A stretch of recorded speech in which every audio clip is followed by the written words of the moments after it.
This is Update One, the podcast of the National Press Club in Washington, D.C. Update One provides a forum for listeners to learn about national and international stories, focusing on journalism and communication issues, news, and politics. Now, the latest edition of Update One. Welcome to the National Press Club's Update One podcast. I'm Debra Silimeo, a longtime Press Club member, now serving on the Board of Governors, as well as the podcast team. And today, our topic is Pew's annual State of the Media Report. Now, Pew has been doing its report since 2004. And as you all realize, during that time, there have been major shifts in how people get their news, in the economic forces driving the health of the journalism business, and of course, what happens in newsrooms. And of course, this is a subject that is near and dear to the hearts of our members at the National Press Club, the world's leading organization for journalists, and all of our communicator members as well. So we are really delighted to have as our guest today, Katerina Eva Matsa. She is the Associate Director of Journalism Research at Pew, and she is going to talk with us about this year's report. So welcome. Thank you. Thank you for having me. Oh, it's a pleasure. Thank you for joining us. So now your focus, you live for studying media and journalism, and you are familiar with all of the findings, and there are so many in this report. So I just want to start out by asking you, what really stood out for you this year? Thank you. And it's great to be here and have this conversation with you. As you mentioned, yes, it's been a while since I've been studying journalism. I've been doing this now for 11 years, so definitely a passion of mine to research the news and the media industry. In its current format, what we are doing is basically releasing all these different fact sheets on the different media sectors and looking at specifically at news and the news media industry specifically. A couple of things that stood out this year, which in some sense could be also expected, is, first of all, the major role that TV played in news. We saw explosive audience growth in 2020.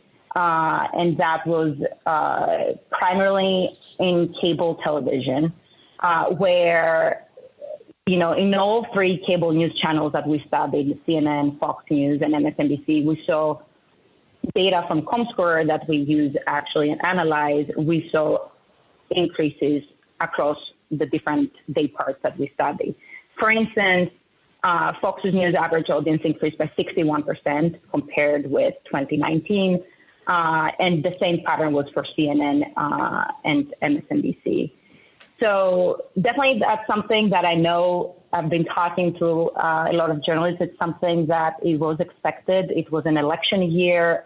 Of course, a lot of things are happening in the world, included the pandemic.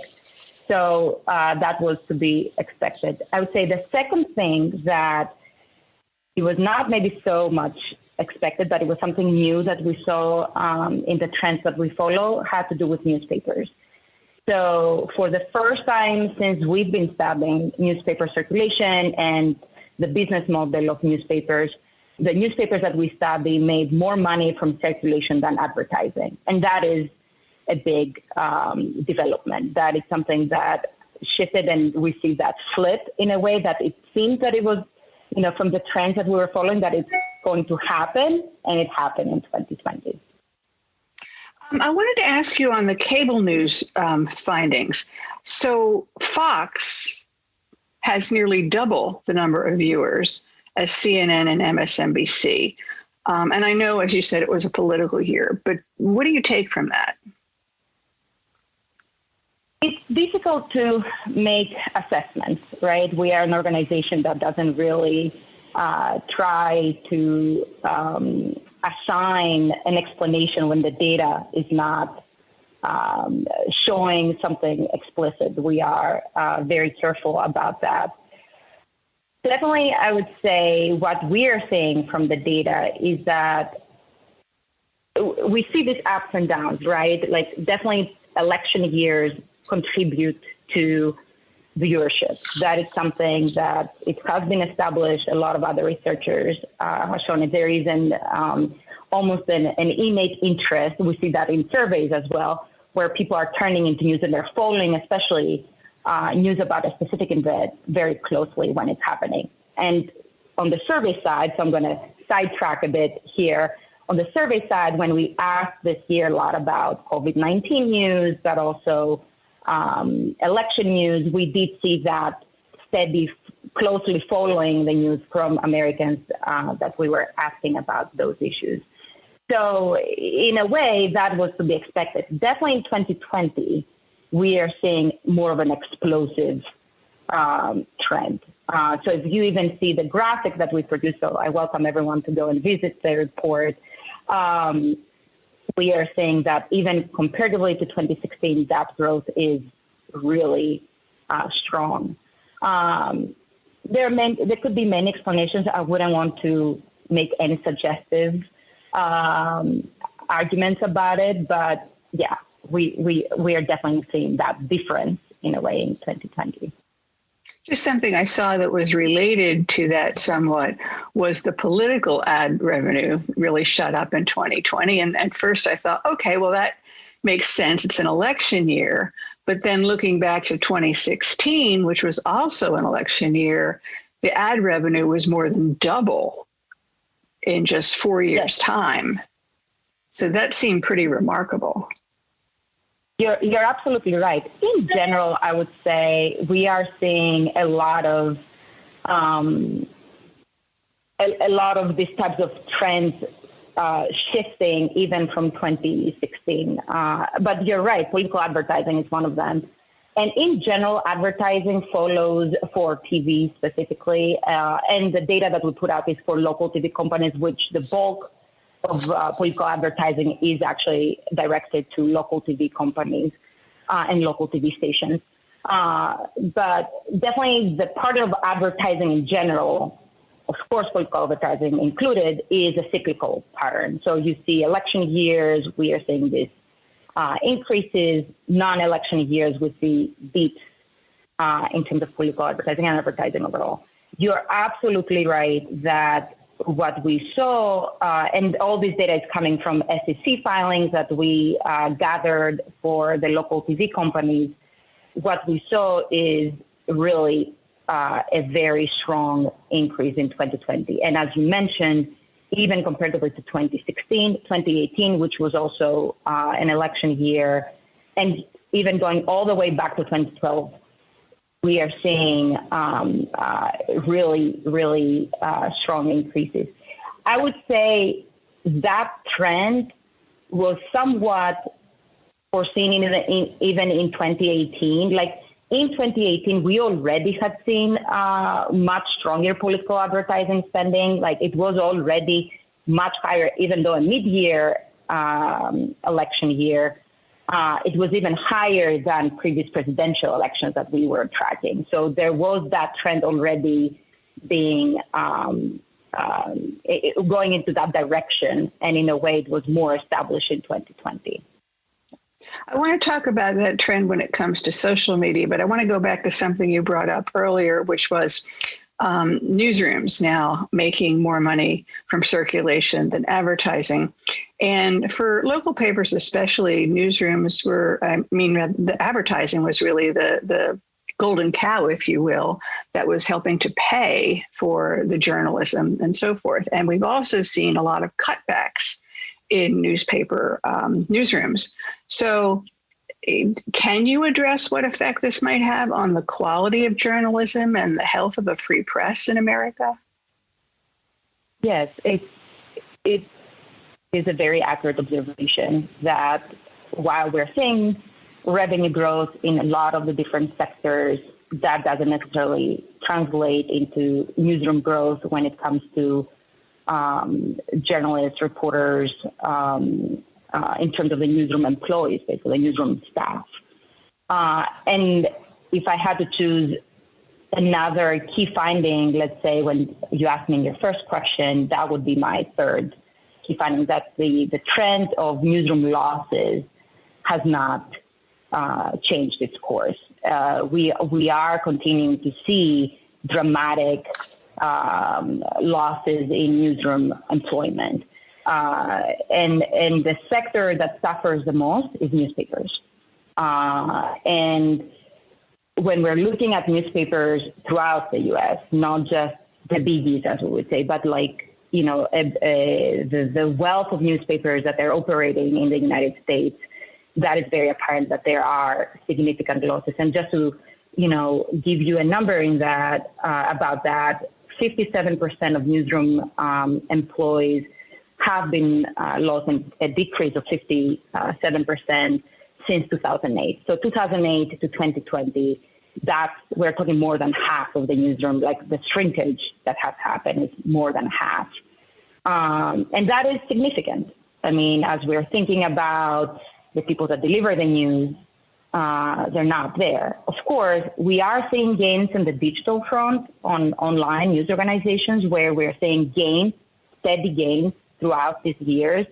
But these gains are not sufficient to compensate, in a way, the losses that we are seeing in the newspaper world. We don't look at quality or quantity of offerings in this fact sheet, in this report specifically.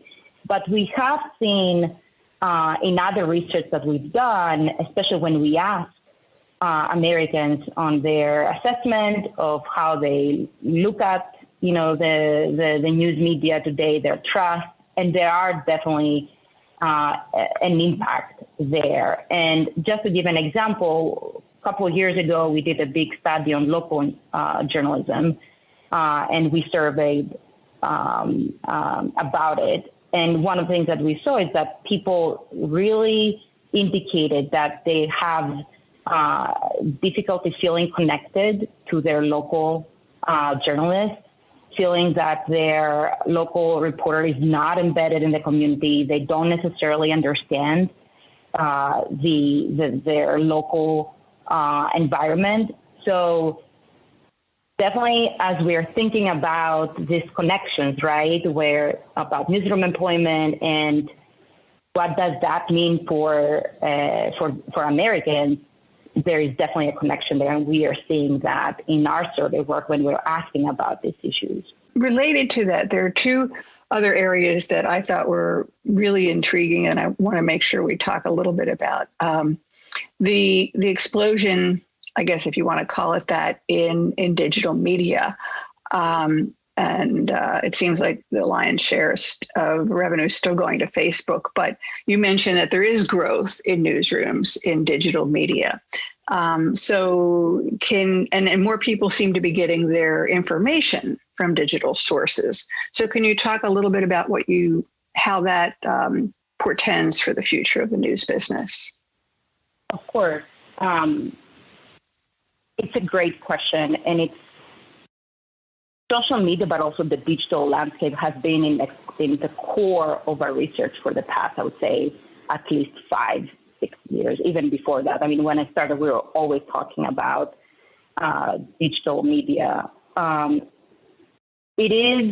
there's so many elements. I mean, first of all, technology has shifted many aspects of the news media industry, not only how newsrooms operate, how reporters are doing their job, how news organizations are doing business. I mean, and their business model, even like how they're getting their advertising revenue, like digital advertising and all that. And we are showing that in this fact sheet. At the same time, especially social media, but I mean, online news in general has really grown when it comes to how people get their news and how they engage with news and how they stumble upon news. So not only has changed the format and the platform where people are getting news, but that experience has shifted dramatically the past 10 years. And we've seen that with many research, not only ours. I mean, there's a lot of great academic work that has been done in regards to that. So you're absolutely right that that's one of the key trends that we are seeing, and it's one of the other elements that is very much connected to that is misinformation. That we are also, of course, studying, and we're trying to understand and see how it circulates and how people navigate online news and how they are able to parse through information. What is their thinking and their beliefs and all that. So you're absolutely right. That's key and has changed dramatically. Again, if we are looking at the industry side, because we did mention employment, yes, for instance, between 2008 and 2020, in comparatively to what I was just saying about newspapers, we saw 144% increase in terms of newsroom employment in online news organizations. But if we are thinking about what that is in actual absolute numbers, we saw from about 7,000 newsroom employees that jumping to about 18,000. So in a sense, the magnitude is very much different. And when we're thinking about losses and gains, that of course has an impact. So before we run out of time, I'm going to ask you a lightning round question real quick, because many of us are big fans of public radio. And there were some really interesting findings about public radio becoming almost totally dependent on individual giving now, with corporate funding drying up. And that related to that, currently NPR is making more money on podcasts than regular programs. Mm-hmm. So dismal, bright, in a couple words, the future of public radio. How do you see it based on these trends? Yes, it looks strong. On all the data we are seeing up until now, until 2020, which is the most recent data we have, it looks strong, both in listenership and revenue. We are seeing growth, and as you mentioned, same for NPR and for their structure, like PBS NewsHour, for instance, that we study as well in terms of TV. It is a very different business model than most of the other news organizations. So that's an interesting outlook, and I would urge more researchers to look into this and kind of like trying to understand how the different business models, again, connecting to what I just said in the beginning of, we're seeing for the first time circulation changing in the revenue that newspapers are gaining. So there is definitely a lot of things to learn from my research perspective in terms of looking at public radio, public TV, and their structures and how they are doing business, but also the connection that they have with their with the public and their listeners or viewers. That is also something that we are seeing on the survey side with a lot of loyalty or dedication. There is definitely that kind of sentiment where people are really following and being loyal customers in a way, or consumers, that's a better word, consumers of news of those different sources. Well, I realize this is not a scientific observation, but in my brief experience working in public radio, I did find that very deep connection. The listeners really felt connected and cared, it seemed to me, very much about the station and what was being broadcast. There is so much in this report. I think we could talk for another half an hour. Yeah. And you've been terrific. I thank you so very much. I hope everybody will dive into the report. And as Katerina said, there are fact sheets that's really nicely chunked out. If you're more interested in digital media or newspapers, you can just find what you're looking for very easily on the website. So please do check it out. It's been great to get your insights. And I want to thank you. I want to thank everyone who listened. And thanks to our fearless leaders on the NPC Broadcast Podcast team, Mark Hamrick, Mike Henkman. And for the entire Update One podcast team and all of us at NPC, thank you for listening.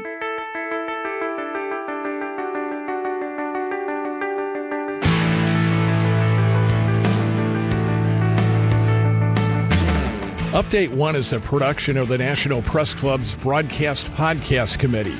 You can comment on this podcast or any episode of Update One by sending an email to updateonepodcast, that's update the number one podcast @gmail.com. Thanks for listening to Update One.